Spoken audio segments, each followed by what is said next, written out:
This morning, we're gathered to have a press briefing in relation to the Integrity Commission report into the statutory declaration of the Prime Minister. Indeed, there are several findings within the report that we're going to speak to this morning. And first up, we will hear from the leader of the party, Member of Parliament, Mark Owen.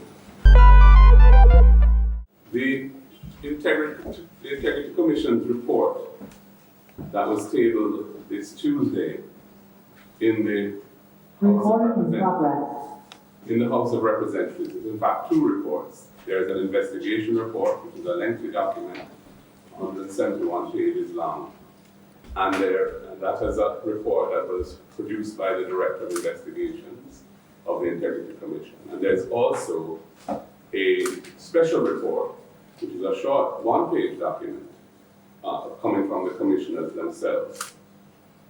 And that latter report calls upon Parliament to support the recommendations of the Director of Investigations in the investigation report that matters arising from the report be referred to the Financial Investigations Division, the FID.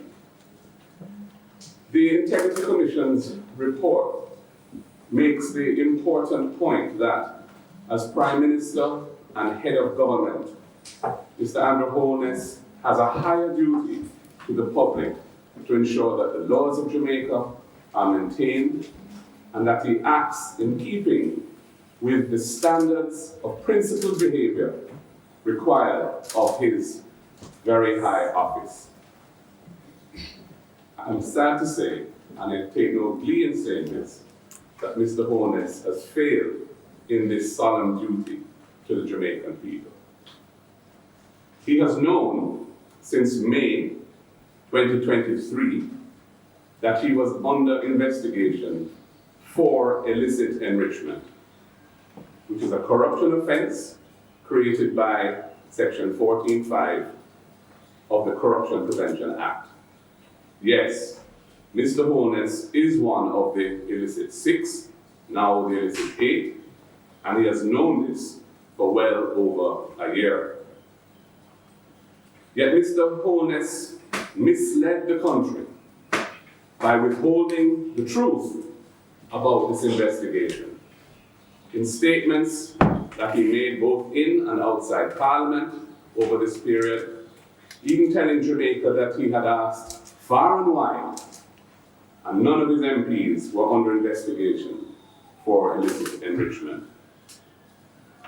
This extended withholding of the truth, this fundamentally dishonest deception of the people of Jamaica obliterates any trust and confidence in the Prime Minister.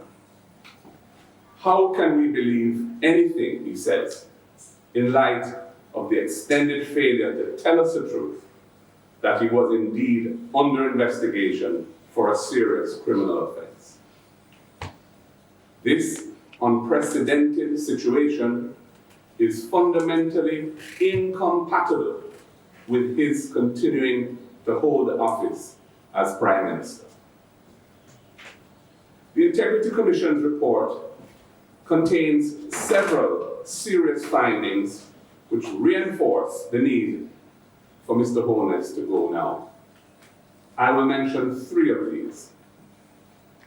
Firstly, there is the purchase of an investment for $94,000 US, using, as part of the money that was put up to buy this investment, $32,000 US from a registered charity of which Mr. Holness is a director, called the Positive Jamaica Foundation, commingled with resources from his personal company, Imperium, including $30,000 US from an account that he had with SSL. Yes, SSL. Mr. Holness reported this investment for several years as 100% belonging to his company, Imperium, when the charity's money had been used to acquire it as well as his own. Indeed, a third of the money came from the charity. One can only wonder how local and international donors to that charity feel about its resources being used to enrich Mr. Holness personally.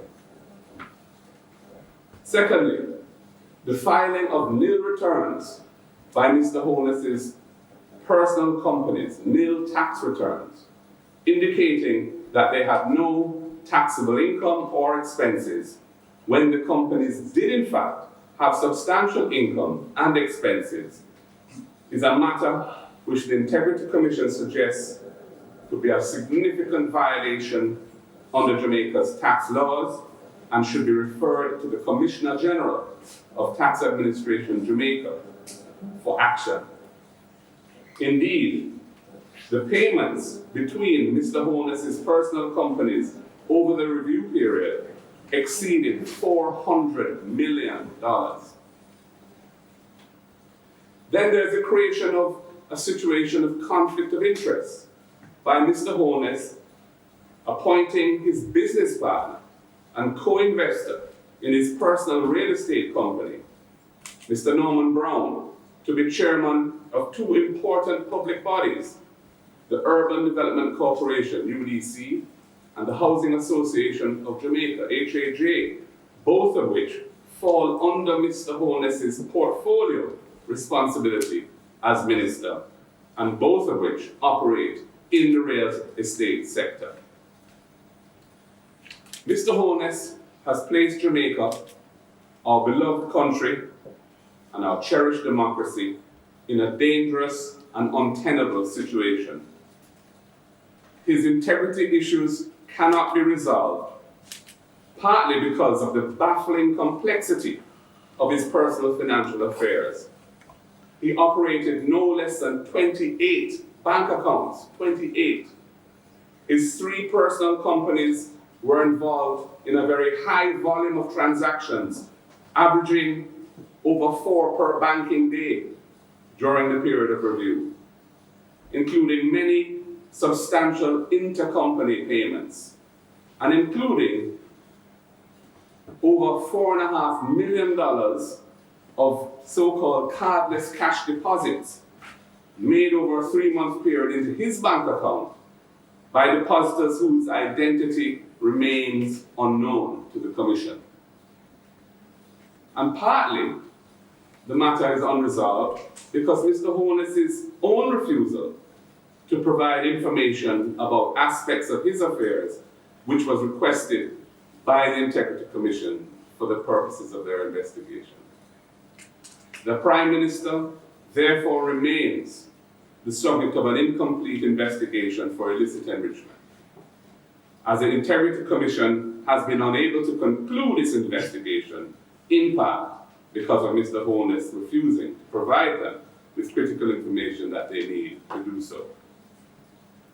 The Integrity Commission has recommended that the case be referred to the Financial Investigations Division, the FID, which specializes in financial crimes, including money laundering, and with which the Integrity Commission has an active Memorandum of Understanding, MOU, for mutual cooperation, which is provided for in Section 7, subsection 12 of the Integrity Commission Act, and also by an equivalent provision in the FID Act as well. Referral is recommended so that further investigation can get to the bottom of his affairs. And the Integrity Commission has also made it clear that Mr. Holness's statutory declarations cannot and will not be certified as required by law until the investigations have been concluded. So, Jamaica has a Prime Minister who remains under investigation for the serious corruption offense of illicit enrichment, and whose annual statutory declarations for 2021 onwards still cannot be certified by the country's Integrity Commission as required by law. This is a serious blot on the country's image, both locally and internationally, It is untenable for our Prime Minister not to be in good standing with the country's Integrity Commission. We cannot go on like this. The Prime Minister must step aside now or call fresh elections so that the people have the chance to elect a new government that can take our country out of this mess. Finally, it is important to dispel the deliberate falsehood that is being perpetrated in some circles of the Integrity Commission being motivated by political bias. While the developmental work on the legislation that created the Integrity Commission was done prior to 2016, the Integrity Commission Act was reviewed and then passed into law by this JLP government. The commissioners of the Integrity Commission were appointed under this JLP government, and Mr Holness himself had an important role in their appointment. The staff of the Integrity Commission were all employed under this JLP government. The record shows that the Integrity Commission has taken action against delinquent representatives from both political parties. This scurrilous suggestion that the Integrity Commission is motivated by political bias must therefore be rejected for the malignant mischief that it is. The Integrity Commission is a critical institution in the governance of our country. A country which is seriously afflicted by the scourge of corruption at the highest levels. The Integrity Commission must be nurtured and supported so that it can do its anti-corruption work without fear or favor. The continuing attempts to discredit, weaken, undermine, or intimidate the Integrity Commission, its commissioners and staff must be condemned and resolutely resisted by all well-thinking Jamaicans. Thank you. I just want to close briefly by saying in relation to the incident that we heard about through the news last night concerning the Holnesses and their home, that we absolutely abhor any such conduct. We call upon the security forces, law enforcement, to investigate it thoroughly, and if there are any perpetrators, to bring them to justice. And I want to extend my personal sympathies to Mr. and Mrs. Holness and their family. Thank you. I now ask Senator Donna Scott Motley to say a few words. Good morning, everyone.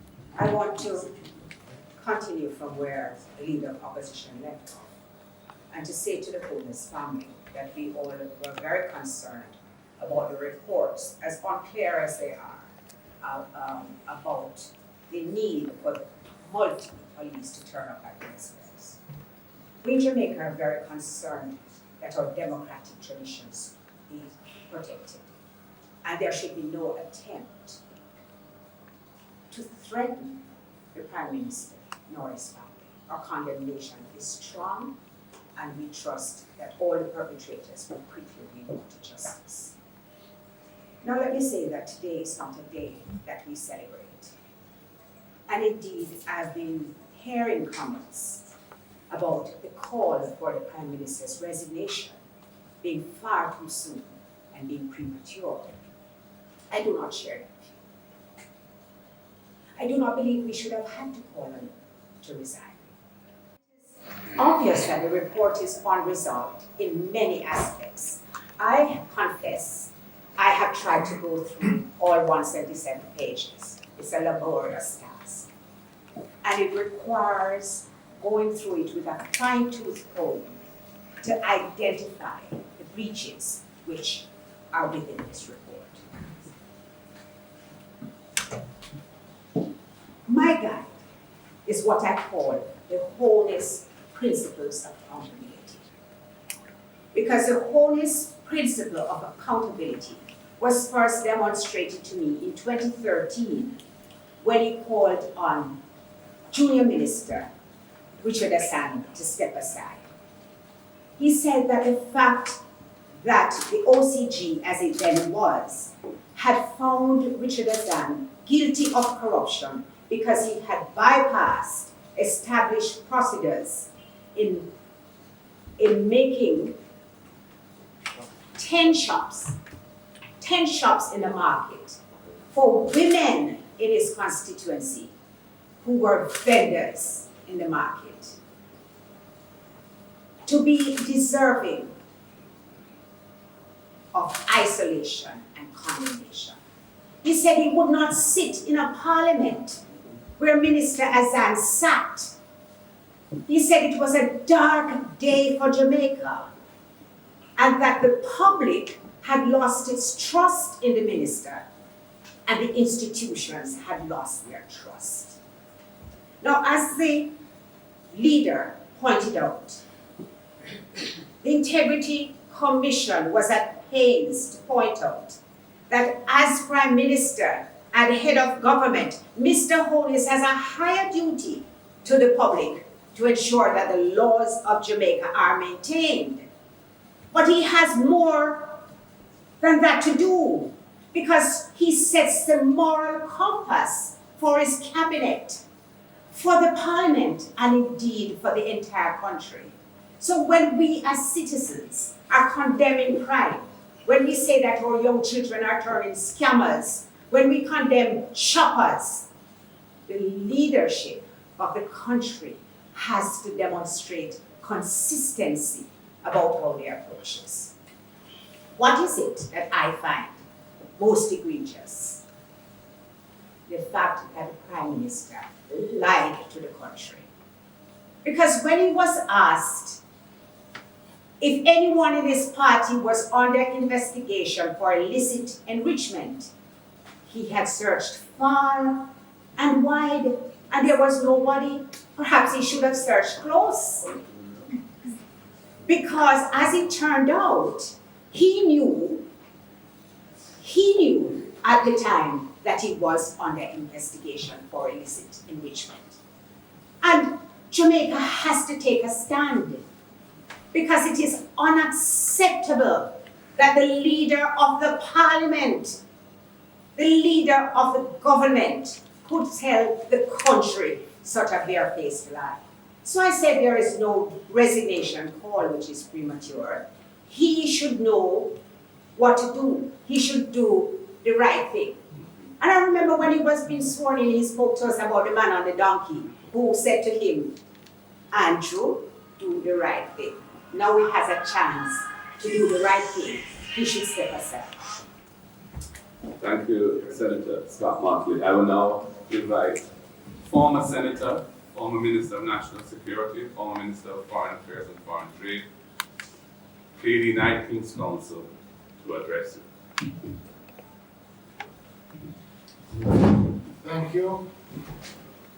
And I associate myself with the comments made in relation to the report of what took place last night at the Prime Minister's home. And greetings. Last evening I was given what is called a brief. It is not a brief. It is a fake document, very detailed in nature, clearly well written to the point, and it is the 172-page report of the Integrity Commission. As I read it, and I went through the 172 pages, some things jumped out at me. And one of the things that jumped out was that the allegations investigated and some of the findings made, could one person have caused these allegations will have surfaced? No. My mind as a lawyer practicing at the criminal law saw that there were elements of conspiracy in this. And whilst I will not identify the potential conspirators, I would say that in the overall circumstances, the Prime Minister of Jamaica needs to remove himself from the office he now holds so that the appropriate investigative body can go very deeply into the allegations, and that the public will be satisfied that there is no interference at the highest level, and that certainly there is no cover-up. But this calls for detailed investigation.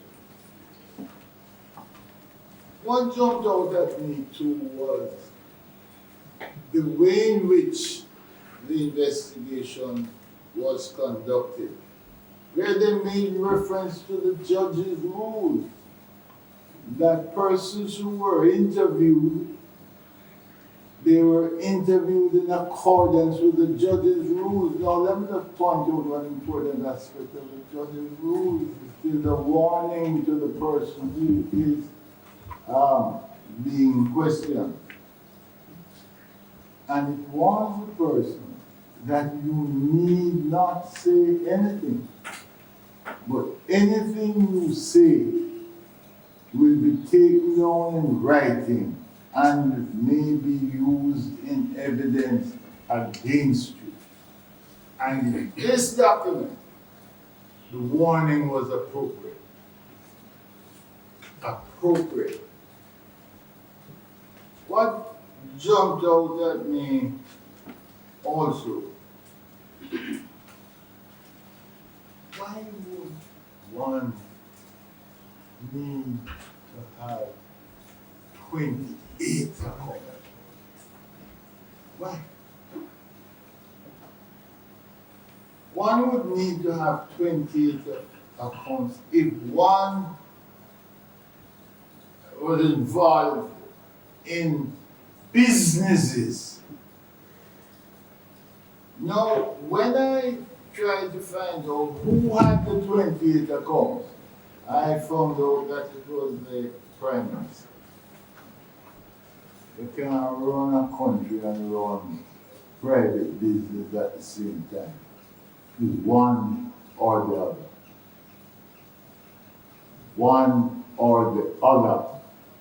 And it is clear that one of the reasons why the country is in the condition it is in now is that sufficient time is not being spent by the chief executive officer to run the country. They are business ventures. Business ventures. Jumped out at me also that, look,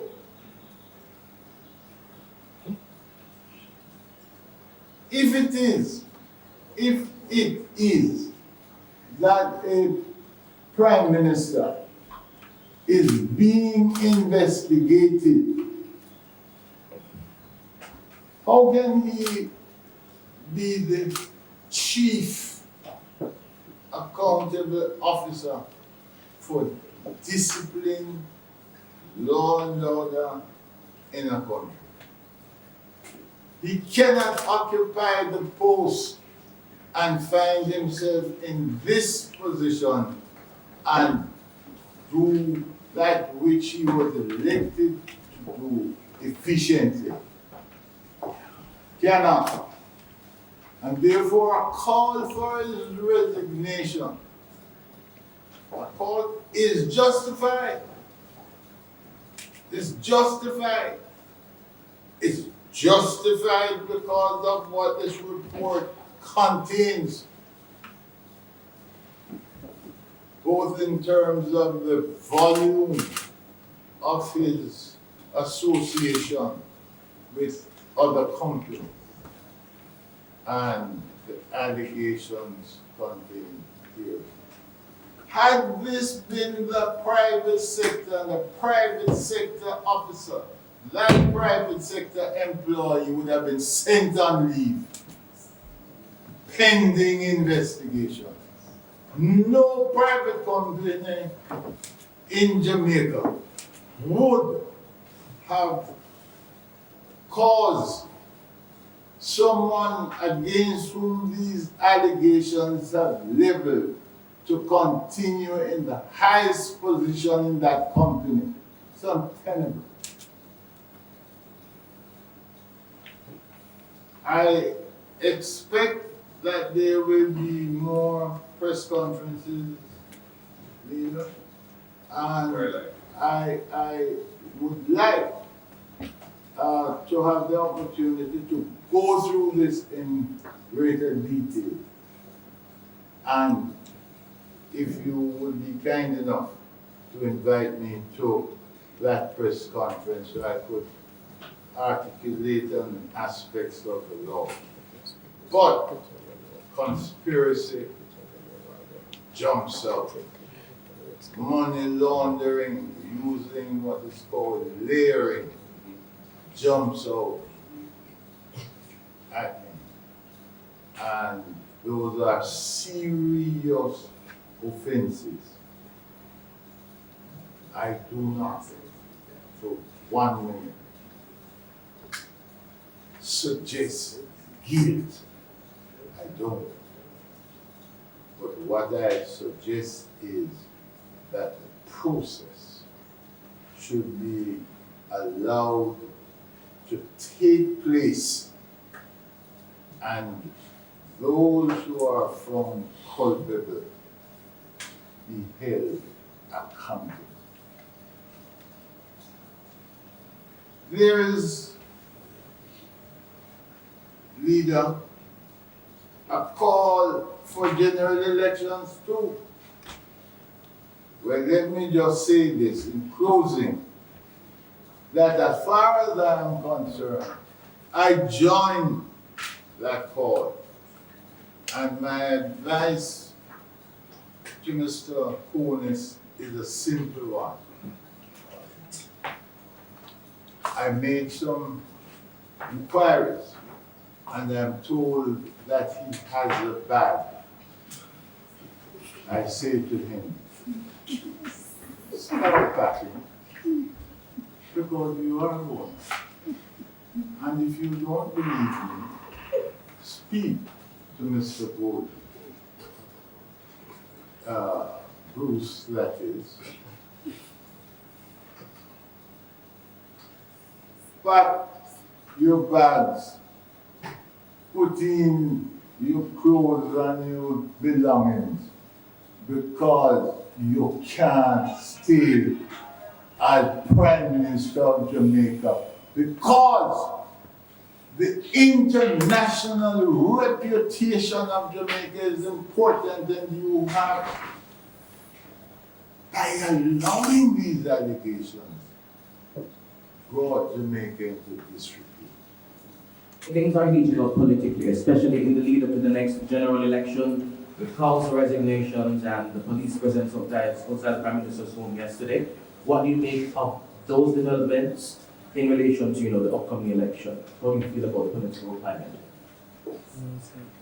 Yes, if you want to. Yes, as was said earlier, we do not condone any form of threats being made to anyone who practices within this space or to any individual at all. And we believe that the police should investigate the matter thoroughly, and those who they find that were associated with such threats should be brought to justice in a very timely manner. And that's what we are limited to saying today because we do not have any better information on what took place. The matter, as we've read in the report, is to be referred to the Financial Investigation Division, Edmund Camp from the Gleaner Company. Clearly, the Prime Minister's statutory declaration, well, they have said that it cannot be certified until the FID, I suppose, conducts an investigation and produces its findings from that investigation. You know that annually the Integrity Commission publishes the Prime Minister and the opposition leader's statutory declaration, and next month, that is in October. What would be your suggestion, if any, to the FID in order to facilitate the process in terms of allowing the Integrity Commission to be able to, as quickly as possible, make a decision on the Prime Minister's statutory declaration? We're talking about 3 years now, effective next month, that the Prime Minister's statutory declaration has not been certified. So what would be your suggestion to the FID as they approach their investigation? Well, first of all, Yeah, you can pull the mic closer, please.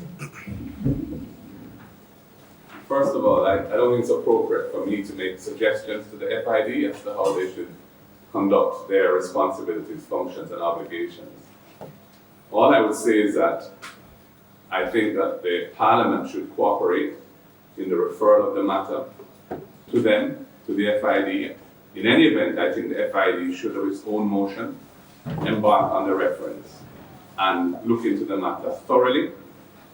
As has been said, the report raises significant issues that need further investigation. They touch on not only illicit enrichment, but I believe the inquiry of the FID must look at money laundering as well, and conspiracy, as Mr. Knight with King's Counsel mentioned. But I would just say that how they go about it is up to them. I would just ask that they enter on the reference quickly and do their work thoroughly. Yeah, but because what I was suggesting is that it is not fair to have the Prime Minister hanging in the balance in the run-up to a general election. So I'm just wondering, in terms of expedition, the resources that the FID may need, or if they may need additional resources. But when I say your suggestion, what I was hinting at, do you believe that the resources should be provided, whether from overseas, forensic support, whatever it is that they need to be able to conduct an investigation very quickly? Well, our position is that the Prime Minister should resign and that the investigation should proceed. In terms of resources, yes, the FID must be adequately resourced to do the investigation. That, I think, is a basic requirement for there to be both fairness and thoroughness, and so that the outcome of the investigation can enjoy the trust and confidence of the public. But may I say, Edmund, it's a very important question that you have asked. And it has highlighted the conundrum in which we find ourselves.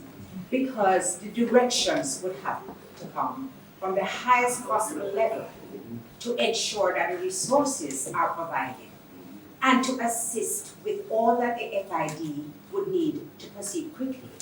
And the question which is raised is, would the Prime Minister, in fact, having regard to these fulsome allegations, have an interest in having it expedited before a general election?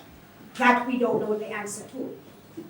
But it illustrates the conflicts which arise because of this situation.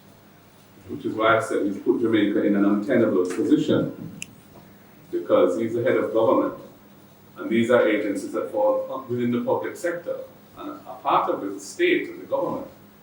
So it's really an unprecedented and very, very difficult situation the country is in. Embarrassing as well, locally and internationally. Kevon Campbell, Nationwide News. Two questions, Mr. Bowling. The first, you suggest that the criminal investigation into the Prime Minister is incomplete. But what that criminal investigation in terms of illicit enrichment and breaches of the Integrity Commission Act and the Corruption Prevention Act be concluded on the basis that the Director of Prosecutions for the Integrity Commission says the Prime Minister has no case on those fronts to answer to? No, the ruling of the Director of Corruption Prosecutions is only on one aspect of it. And that was to do with some bank accounts that the Prime Minister's parents had, on which he had been added as a signatory. And she said that there wasn't a basis for saying that he knowingly failed to include them in his declaration.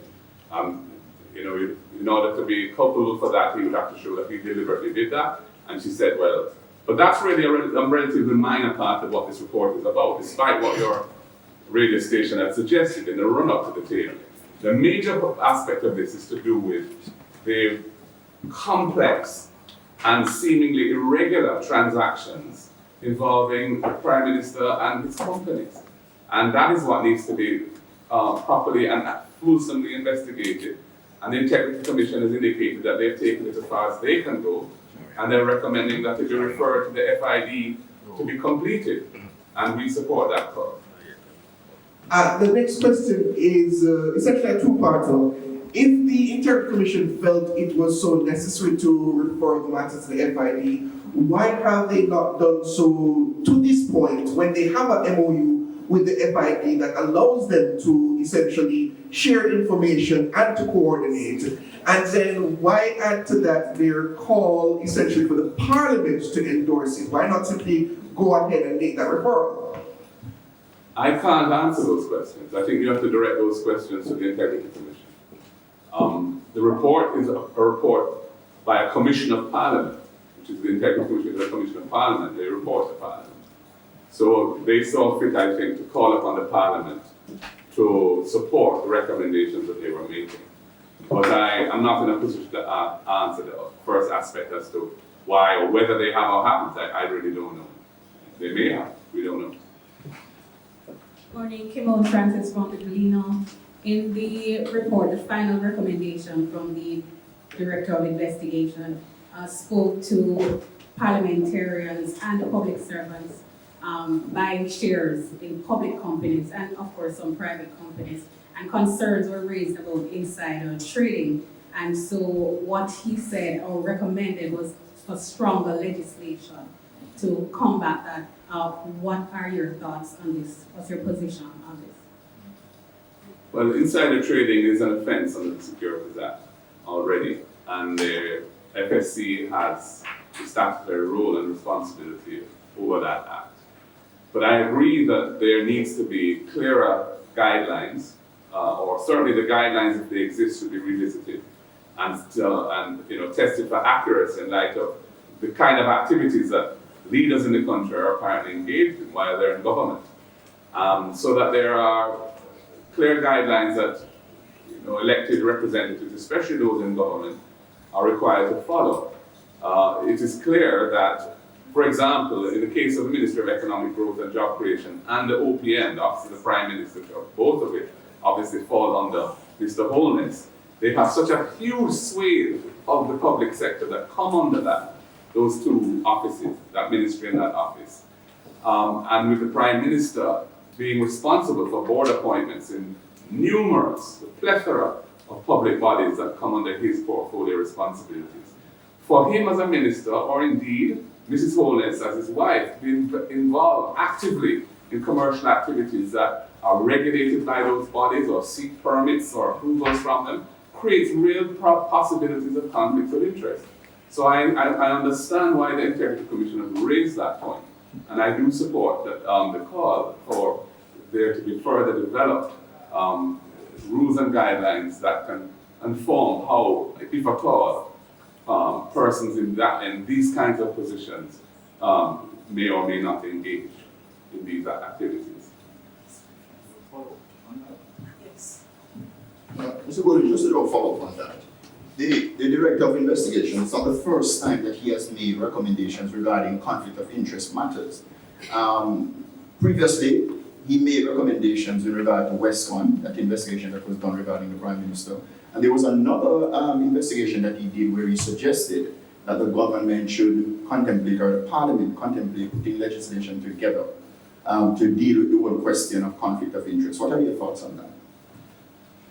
I support the need for it, as I've just said. I mean, the way in which legislation is typically developed, especially legislation that's starting from scratch, or where a fresh approach is needed, is that the policy is developed within the government, but by the bureaucracy and the experts that are in it, and it's developed in an iterative process where all relevant stakeholders are engaged in consultation, and then it's taken to cabinet for drafting instructions to be prepared and approved to go to the drafters for drafting. And after that, there's a lengthy process of internal review and finalization before it finally goes to cabinet, for the legislation committee of cabinet to read it word for word and then send it back to cabinet for approval to be tabled. So it's when you see legislation come to Parliament, you're really looking at the tip of an iceberg of activities that have taken place to get it there. So it's really for the government to engage the processes of government on this particular issue of how to address these conflicts of interest so that the policy can be developed, and I would support that. Two final questions from you, Mr. Golding. The first is, would you at least agree that the commissioners of the Integrity Commission and the members and the directors should face the oversight committee to answer further questions regarding this matter, considering the report has now been tabled and essentially the gag clause has been lifted? And the second question is, would you support now, in light of what has happened over the past few months with the Integrity Commission, that said gag clause be removed from the Integrity Commission Act? I think the issue of the so-called gag clause is obviously a live one for the media, and they have been for a long time complaining about it. It has a history as to why it's there, based on past events prior to the Integrity Commission even coming into existence. And I think there needs to be an appropriate balance struck. And the attempt was made in the provision that you find offensive, because it simply says that until the investigation is complete and the report is tabled in Parliament, it should not become a public document. It should remain a confidential document within the Integrity Commission. On the face of it, that is inoffensive. What has become problematic, I think, is the length of time that these investigations have been taking, because of the fact that they inherited a body of work as a new institution. They had to get themselves up and running institutionally as an amalgamation of other entities that were brought into one. And it's taken them a while to clear that backlog and so on. But I'm prepared to have a discussion about that issue, and I have an open mind on it. I don't want to say definitively how I feel, because I think I'd like to have the benefit of that discussion before I arrive at a position. Yeah. And the second part of the question? Yeah. The second part of the The question. first part of the question to do with what they look like. Should I understand the committee? Huh? Yeah, Should they face the I committee? believe they convened a meeting for the 3rd of October of the Integrity Oversight Committee. I can tell you though that the intent behind the legislation with that committee was for it not to get into the weeds and nitty-gritty of reports that go to Parliament. That is really a matter for Parliament as a whole. The purpose of the Oversight Committee is to review the operations of the Integrity Commission, the resources that are available to them, and the need for changing the legislation that can be so that recommendations can be made to make the Integrity Commission more robust, more efficacious, more effective. That's really what the Oversight Committee is about. It's not to have a sort of second bite at the cherry to review specific reports that have been investigated and tabled. Those have to be debated in Parliament, and Parliament is to make a decision as to what should happen based on the recommendations in those reports. All right, I think that's it, based on what I'm hearing. Yes. Thank you. Thank you, ladies and gentlemen. Have a good day. Time come.